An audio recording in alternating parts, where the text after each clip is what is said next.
Listo. Bien, muchas gracias, señores periodistas. A través de ustedes, saludar a todo el país. El día de hoy vamos a desarrollar respecto a la prescripción del proceso de negociación incompatible que lo va a desarrollar el doctor abogado Guillermo Olivera Díaz, que fue en contra del doctor Vladimir Cerrón Rojas. Nuestro jurista tiene una amplia trayectoria, ex juez penal titular de Lima, autor de varios libros del campo penal, profesor universitario durante 25 años y tiene estudios de doctorados y maestrías que le dan la credibilidad profesional para poder abordar temas de esta naturaleza. Por favor, el doctor Guillermo Olivera Díaz. Doctor, adelante.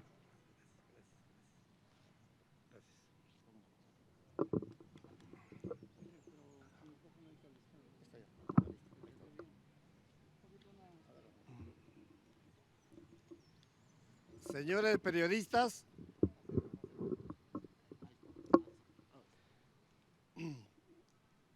estoy quizá a más de 5 metros de distancia de ustedes, por lo tanto, sean benevolentes, no critiquen, porque voy a hacer uso de la palabra sin la máscara que tenemos pues acostumbrados a usar. ¿Quién les habla? El abogado Guillermo Olivera Díaz, egresó de San Marcos en 1969 y se tituló el mes de febrero del año 1970. En consecuencia, soy 52 años abogado, todos ellos en el campo penal, todos ellos como profesor universitario, como escritor de diversas obras también en el campo penal, un tiempo pequeño como juez penal titular de Lima. Por lo tanto, no soy muy nuevo en estos quehaceres.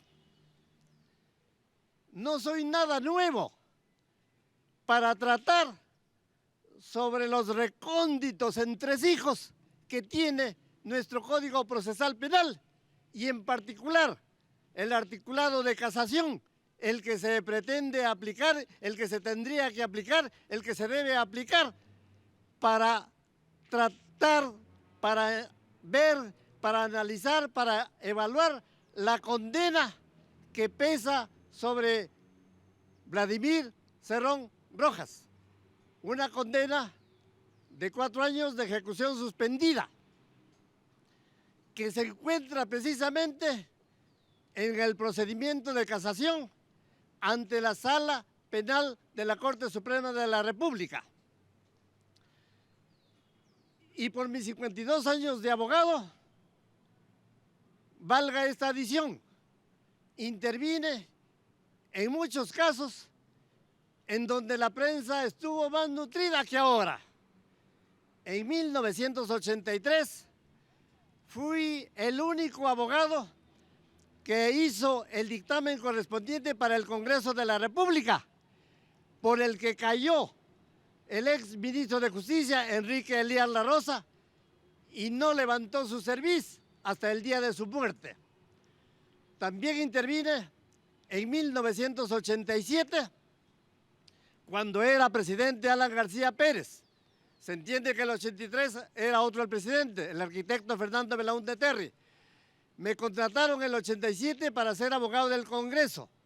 Encantado, asumí un caso concreto, un proceso de antejuicio contra 4 vocales de la Corte Suprema que habían absuelto inicuamente a un narcotraficante, Arciles Sánchez Paredes. El trabajo congresal terminó y ellos fueron eyeccionados de la Corte Suprema. Que hayan regresado después es un asunto que no incumbe a lo que escribí como asesor legal del Congreso. En 1992 me encontraba en la Universidad de Sevilla, España. Me llamó el entonces presidente de la Corte Superior de Justicia de Lima, César Vega Vega, y me pedía regresar al Perú para asumir la defensa de don Alan García Pérez. Regresé al Perú.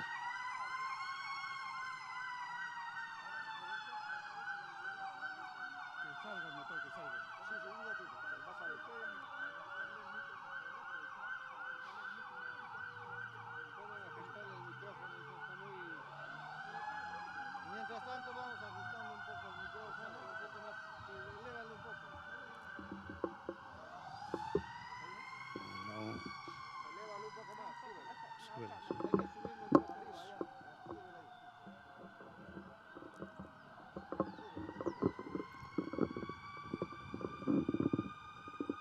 Regresé al Perú. Al día siguiente me llevaron a la casa del presidente, expresidente del entonces ya, Alan García Pérez. Conversamos y en concreto asumí su defensa. Se presentó el escrito de designación como su defensor ante el Congreso de la República. Pero a los pocos días me tuve que retirar por un gambito de nuestro expresidente AG. En 1980, de nuevo, fui convocado por alguien del Congreso de la República. Me llamaron, asistí. Ni bien me propusieron que asumiera la asesoría legal de una comisión que veía el caso Curi, sin pensarlo 2 veces, lo acepté. Trabajé este dictamen que se presentó días después, y el 27 de octubre del año 2000, en la Comisión Permanente del Congreso se aprobó ese dictamen que yo hice solo y en mi oficina de San Borja. Ese 27 de octubre, ese dictamen que yo preparé se aprobó por la inmensa friolera de votos, 19 votos contra 0. Siguió el trámite, llegó al Pleno del Congreso, se aprobó por supuesto el trabajo y el 16 de noviembre del mismo año, es decir, a los 19 días que había aprobado la Comisión Permanente mi trabajo, fugó del país Alberto Kenya Fujimori. 14 de junio del año 2021, fui convocado por el ministro de Justicia actual, Aníbal Torres Vázquez, para reunirme con el actual presidente Pedro Castillo Terrones. Asistí al llamado. Me encargó el asunto de las nulidades que había planteado Keiko Fujimori, me encargó verbalmente. El 17 tuve a bien, también de nuevo convocado por Aníbal Torres Vázquez, asistir a la casa de Breña del actual presidente de la República.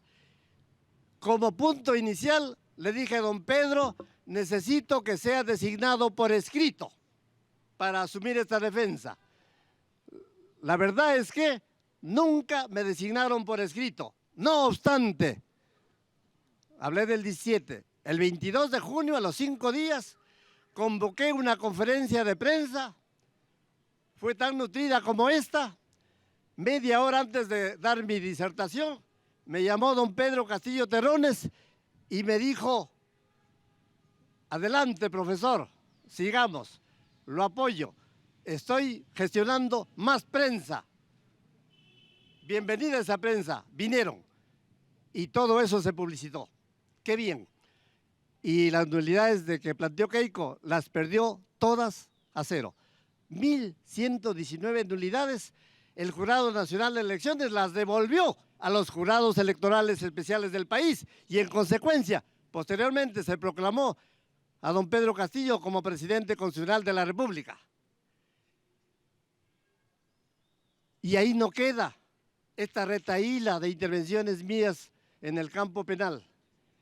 El sábado tuve la honrosa visita de don Vladimir Cerrón Torres. Perdón, Vladimir Cerrón Rojas. Tuvo la confidencia de decirme, le he dicho al presidente de la República en Palacio de Gobierno, de él acababa de salir, que después de Palacio venía a visitarlo acá a su oficina. Y así lo hizo. ¡Qué bien! Y no venía para tomar un Habana Club, que sí trajo. Venía para decirme si lo podía asesorar legalmente en el trámite de casación que gira ante la Corte Suprema, y sin pensarlo de nuevo ni dos ni tres veces, ni poner peros y nada, le dije, bueno. Y aquí viene el tema noticioso. Fue alguien de los circunstantes en mi oficina que me dijo, doctor, seguramente en nombre de Vladimir Cerrón, quisiéramos tratar el tema de sus honorarios. Claro que lo tratamos inmediatamente, porque yo hablo sin tapujos, sin ambajes, sin tiquismiquis, soy transparente en materia de honorarios. Y le dije, así en forma expresa al interlocutor de Vladimir Cerrón, que le cobraba 6 dígitos. Repito, que le cobraba 6 dígitos. Y él me dijo, diga los dígitos. Yo le dije, 0, 0, 0, 0, 0. Y esa es la cuantía de honorarios que estoy cobrando. Es decir, estoy trabajando ad honorem y estoy trabajando gratuitamente en defensa de la causa pública, en defensa del país, como lo hice el año 2000 por el caso Curi, en donde solo se me pagó por César Acuña Peralta el valor de un pollo a la brasa, de un cuarto de pollo a la brasa en el Rockies de San Borja. Señores, en este momento, la condena infligida a Vladimir Cerrón se encuentra en trámite en la Corte Suprema de la República, específicamente en la Sala Penal Permanente, que preside nada menos que don César San Martín Castro. Yo fui juez penal de Lima y él también era juez penal, es decir, éramos colegas y creo que también coetáneos. A él me dirijo porque el día mismo sábado, don Vladimir Cerrón me ha firmado un escrito en donde me designa su defensor, pero a su vez, ya por redacción mía, estamos pidiendo a la sala de César San Martín Castro que señale la vista de la causa de la casación que se encuentra en cierne. También le hemos solicitado en forma expresa que conceda el uso de la palabra para que exponga sobre hechos al médico neurólogo Vladimir Cerrón Rojas, condenado en el caso que tiene entre manos esa sala penal permanente. Del mismo modo he solicitado que tenga bien concederme el uso de la palabra por espacio de 30 minutos para exponer lo que corresponde. Pero desgraciadamente, en el trámite de casación que gira ante esta sala, he notado, he percibido, hasta huele, creo, que hay intríngulis, que hay un conjunto de vicisitudes de las cuales puede depender el destino final de Vladimir Cerrón Rojas. ¿Por qué? Ya ustedes saben que fue condenado en primera instancia, ya ustedes saben que fue condenado por mayoría en segunda instancia, 2 contra 1, y ya saben que está condenado a 4 años de condena condicional. Nada más saben. Pero ahora les informo, él interpuso recurso de casación porque se juzga inocente y porque cree que esa condena se debe revertir. Esa concesión en la sala de Junín le fue concedida. Se entiende que vino el cuadernillo de casación formado por los de Junín a la Suprema. No sé cuándo, pero esa casación que planteó, formuló don Vladimir Cerrón Rojas, fue declarada inadmisible por la Sala Penal Transitoria de la Corte Suprema. Inadmisible. Por lo tanto, Vladimir Cerrón no tendría ningún derecho a accionar dentro de la sala a partir de esa inadmisibilidad. Curiosamente, no sé si simultáneamente o cuando corresponda, planteó también la misma casación excepcional, por eso la misma, el fiscal superior del caso de Junín. La Sala Penal de Junín no le concedió el recurso y como no le concedió, el fiscal superior ocurrió en queja de derecho ante la Corte Suprema de la República, la misma que fue declarada fundada. Y en consecuencia, la Suprema ordenó a la Corte Superior de Junín: remítanme el expediente Cerrón que ustedes no querían que llegue a Lima. Así que tenemos un interesante trato desproporcionado y discriminatorio. Resulta que ha sido planteada la casación por el fiscal superior, ha sido declarada fundada la queja de derecho y en estos momentos se encuentra en trámite de calificación.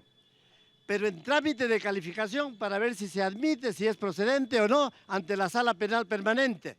Pero la Sala Penal Transitoria ya había declarado inadmisible la casación de Vladimir Cerrón.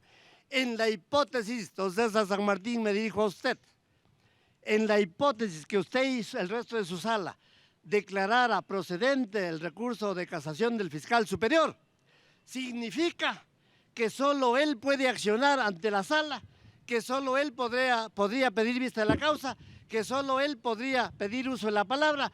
Él, suelto de guaso, se despachara contra el condenado y el condenado ausente porque él no ha sido admitido en su casación. Y esto para la bancada de Perú Libre no puede seguir sucediendo. No puede quedar el destino de un candidato a la presidencia futura, de un candidato que también lo fue y no pudo ser, de un jefe de partido, de uno que se reúne con su bancada, con el presidente de la República 2 veces. No puede quedar al arbitrio, a la discreción de 4 jueces supremos, porque la casación se resuelve con 4, de 5. No, la bancada de Perú Libre debe proyectar una ley que remueva esta normatividad de la casación que se presta a lo intríngulis, que se presta a que los recónditos entresijos sean cada vez más turbios, brumosos y se consume un lawfare, cuando se utiliza el aparato judicial, fiscal, legal para precisamente destrozar, eliminar, sacar de carrera a un oponente político contra el sistema. Eso es lo que no debe suceder. Por lo tanto, cuando uno de los sujetos procesales plantee un recurso de casación, la Corte Suprema debe estar obligada a escuchar a todos los demás sujetos procesales, en especial al condenado, porque, señora, en una casación que plantea el fiscal superior no se discierne el destino del fiscal superior, se discierne, se colige, se deduce, se analiza, se evalúa y se resuelve el destino último de Vladimir Cerrón Rojas en este caso. Por favor, que la bancada de Perú Libre me escuche e inmediatamente plantee ese proyecto de ley. No podemos quedar al arbitrio que los fiscales superiores hablen junto a los jueces, quizá tras bambalinas, y el acusado, condenado, procesado en Junín. Y esta es otra de las vicisitudes. El doctor Vladimir Cerrón, condenado, aunque no tenga sentencia firme, tiene que pedir permiso al juez penal de Huancayo para venir a reunirse con el presidente de la República. Lo pidió, lo obtuvo, viernes y sábado ha sido el permiso, viernes y sábado ha sido esa doble reunión con el presidente de la República porque tratan de los problemas del país y eso no puede estar sujeto al arbitrio de un juez simplemente, y sobre todo cuando hay una condena condicional de ejecución suspendida. Pero aquí viene otro intríngulis. Como quiera que la casación está en trámite, como quiera que Vladimir Cerrón no puede estar ni en Lima ni frente a ustedes, ni siquiera al lado de su abogado, como quiera que puede esa casación del fiscal superior ser admitida, procedente, fundada, lo que quieran, quedaría la condena de don Vladimir Cerrón Rojas intocada. Para revertir esa realidad inicua, ilegal, inconstitucional, Guillermo Olivera Díaz ha escrito 4 peticiones a la Sala Penal Permanente de San Martín, haciéndole ver que no puede él dejar de lado a los demás sujetos procesales, en particular al condenado, en una casación planteada por el fiscal superior. Le estamos diciendo a don César San Martín que el artículo 139 de la Constitución Política, en forma expresa e inequívoca, dice que nadie puede ser privado de la defensa en cualquier estado del proceso.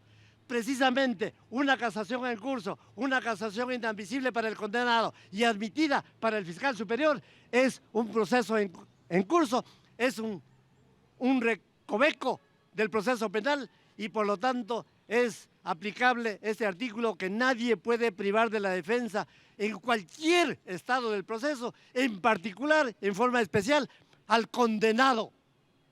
El condenado debe estar presente en esa audiencia pública.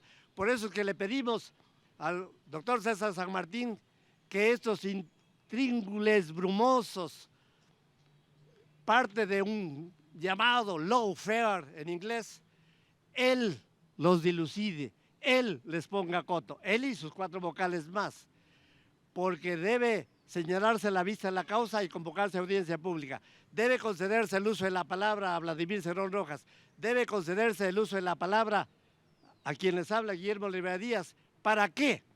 Para que así quien les habla tenga el tiempo suficiente, 1, para constituirme en la Corte Suprema de la República y leer el expediente. Les reitero, para recién leerlo, no lo conozco, no lo he visto ni el forro. Y además, leyendo el expediente que gira ante la Corte Suprema, tengo la oportunidad de presentar escrito argumentativo adicional en donde yo glose las piezas que forman parte del cuaderno de casación. Pregunta, ¿ustedes han visto el cuaderno de casación de Vladimir Cerrón Rojas? No. Don Vladimir, ¿usted ha visto su cuaderno de casación que lo han armado en Junín y que ahora está en Lima? No, no lo conoce. Y que me perdonen los colegas que me han antecedido, tampoco han visto el cuaderno de casación que gira en la Corte Suprema.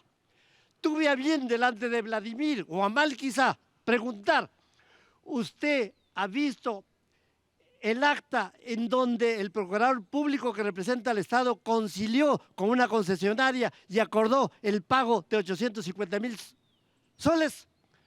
Yo les voy a repetir, él me dijo, debe estar en el cuadernillo de casación, debe estar. Como yo actúo pues sin ambajes, hablo del mismo modo. Le dije, no, debe estar, hay que cerciorarnos que esté. Por eso es que me tengo que ir al cuadernillo de la Suprema para leerlo. Pero ahí viene el problema de la lectura. El Poder Judicial vive los estragos de la pandemia, como también el abogado que les habla.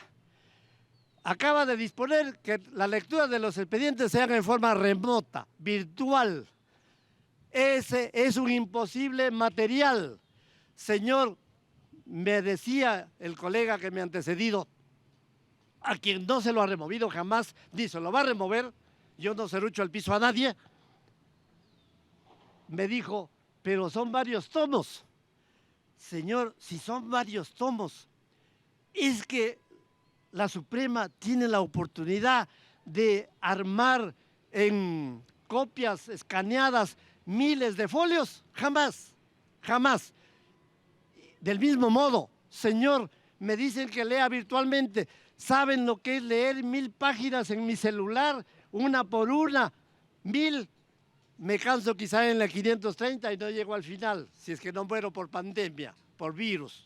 Señor, no. Le estoy pidiendo a don César San Martín que esa lectura que haga Guillermo Olivera de los varios tomos sea en forma presencial, que me citen el día que quieren, la hora que quieran, en el local que quieran, y yo lo leeré el expediente desde la página 1 hasta la última, porque solo así se puede defender. Y como quiera que mi designación de abogado data recién del sábado, firmada por Vladimir Cerrón Rojas. Delante de los circunstantes le dije, don Vladimir, pero yo no necesito solo leer el expediente que gira en la Corte Suprema, porque esas son copias fotostáticas y que las arman sus contrarios de Junín. ¿Usted sabe si han puesto la foja 15? No lo sabe. ¿Usted sabe si han puesto la foja 35? No. ¿Usted sabe que habrán puesto la foja 597? No. Para saber si lo han puesto o no, tengo que irme a Junín a revisar los expedientes originales, que de nuevo son miles de folios, y recién contrastar que este cuadernillo que gira en la Suprema es diminuto. Ojalá no sea amañado, porque el lawfare persigue muchas cosas y consuma muchas cosas y cumple muchas cosas. Así que, señores, cuando yo haya estudiado en la Suprema el cuadernillo de casación y cuando haya leído, analizado, estudiado, evaluado el expediente original, los miles de folios que giran en un juzgado penal de Junín, allí tendré la feliz oportunidad, ojalá, de convocar de nuevo y ahí referirme con elementos de juicio. Uno de mis colegas que me ha antecedido, con buena fe, me dijo, doctor, suspendamos esta conferencia de prensa. Como usted no ha leído nada, no sabe nada. Pero ustedes comprenderán que yo no hablo con la boca del colega que me ha antecedido, hablo con la mía. Y estoy hablando justamente de estos intríngulis, que es inadmisible la casación del condenado y es admisible, quizá, dizque, la casación del fiscal superior. Señores, ese galimatías, esa discriminación procesal no puede seguir adelante y los presidentes de la República, los ministros, los congresistas, quedar en las manos, en la férula de 4 jueces supremos, porque de 4 resuelven de 5.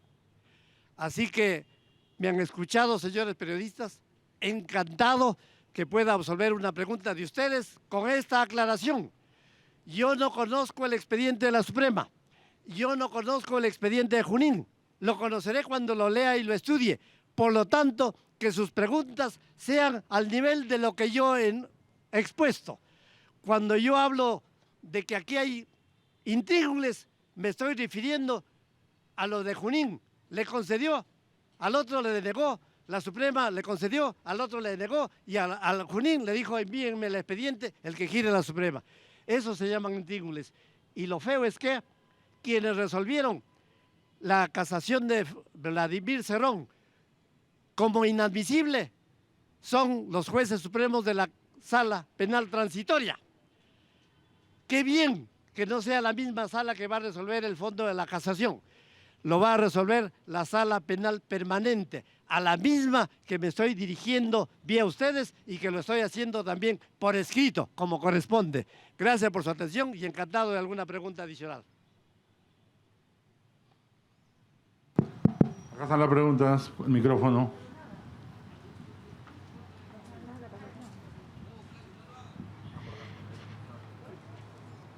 Buenas tardes. Sí, mi consulta era porque en la convocatoria de prensa se denomina prescripción del delito por el cual está siendo, digamos, investigado. ¿Esta casación tiene que ver directamente con este punto? Y, por favor, en concreto, ¿cuáles son las 2 peticiones que ustedes están solicitando? Gracias. ¿Me da su nombre, por favor, periodista? De RPP, es Andrea Mejita. No.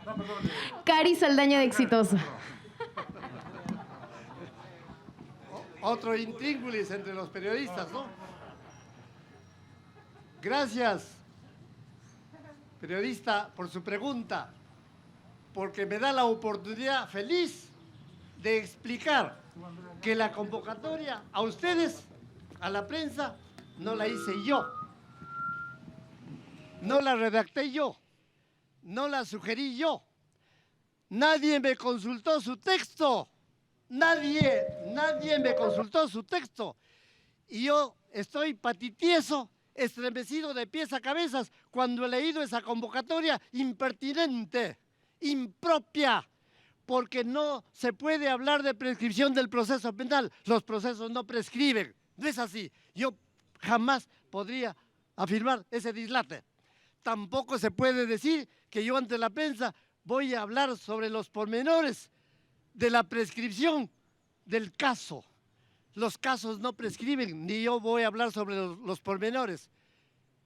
Karin, exitosa, es quien la envía, qué bien. Dígale por favor a su jefe de producción que todavía no he leído el expediente, por lo tanto no puedo hablar sobre la prescripción que indebidamente se ha dicho en esa convocatoria.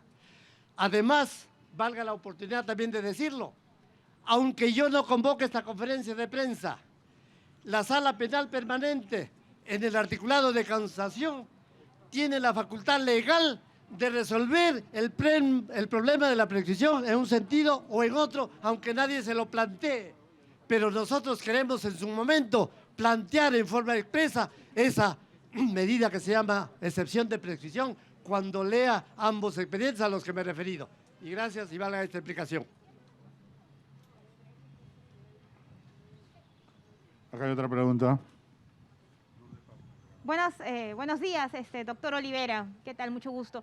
Lourdes Paucar, de Canal N. No me queda claro. Usted está pidiendo efectivamente, o en el documento que nos han dado, ha solicitado que se le dé la palabra a Vladimir Cerrón por 30 minutos.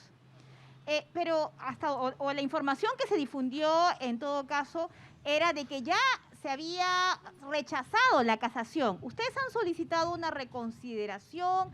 No se entiende muy bien exactamente cuál es la figura a la que están apelando, si ya la casación era el último recurso dentro del Poder Judicial ante la Corte Suprema. Sí, pues, representante de radio y programas del Perú. Canal N, perdón. De nuevo, lapsus lingüe. En efecto, la práctica abogadil común, judicial, fiscal, es que quien ha sido denegado en su recurso de casación, cuando ésta ha sido declarada inadmisible o improcedente, no tendría derecho alguno para intervenir en lo que sigue del proceso de casación. Eso es lo que queremos revertir. Por favor, capten esta sutileza. Como quiera que, no podríamos hacer ningún pedido ante don César San Martín y el resto de su sala. Es que yo me estoy valiendo no del trámite de casación, sino haciendo un derecho de petición que se encuentra previsto en el artículo 2 de la Constitución, que es la petición ante cualquier autoridad, y que se encuentra concordante ese artículo 2 con lo que antes mencioné, el artículo 139 de la Constitución Política, que dice de nuevo, claris verbis, en forma contundente, apodíctica, nadie, don César San Martín, ni usted, nadie puede ser privado de la defensa en cualquier estadio del proceso. Nos encontramos en cualquier estadio. Nos encontramos en el estadio en que se le declaró inadmisible la casación. Nos encontramos en el estadio en donde el fiscal superior ha planteado casación, la misma que puede ser admitida y procedente para ver el fondo del asunto. Entonces, como quiera que no puede ser privado de la defensa en cualquier estado del proceso por mandato constitucional, prevaricaría la Sala Penal Permanente si nos deniega el pedido de vista de la causa, prevaricaría si nos deniega el pedido de uso de la palabra para don Vladimir Cerrón por 30 minutos y prevaricaría igual, en este caso ya en partida triple, si denegaría el uso de la palabra al abogado que escuchan, Guillermo Olivera Díaz. Una Corte Suprema tiene que aplicar la Constitución en primer lugar y no el articulado del Código Procesal Penal que está sometido, está bajo la férula constitucional. Rige primero la Constitución y luego cualquier otra norma procesal que es de menor jerarquía. Eso mismo he conversado días atrás con el abogado 1 de don Pedro Castillo y con el abogado 2 de don Pedro Castillo cuando se realizó el allanamiento delictivo del Palacio de Gobierno. Señor, a un allanamiento de Palacio de Gobierno no se ingresa tocando la puerta. Para ingresar a un Palacio de Gobierno, a una residencia oficial, tiene la obligación del operador de la justicia entregar el contenido, la resolución autoritativa. Lo dice el 214 del Código Procesal Penal. Pregunta, ¿le entregó el fiscal uno que vino a allanar esta resolución autoritativa del juez? No lo podía entregar nunca porque no lo tenía y nunca lo pidieron al juez.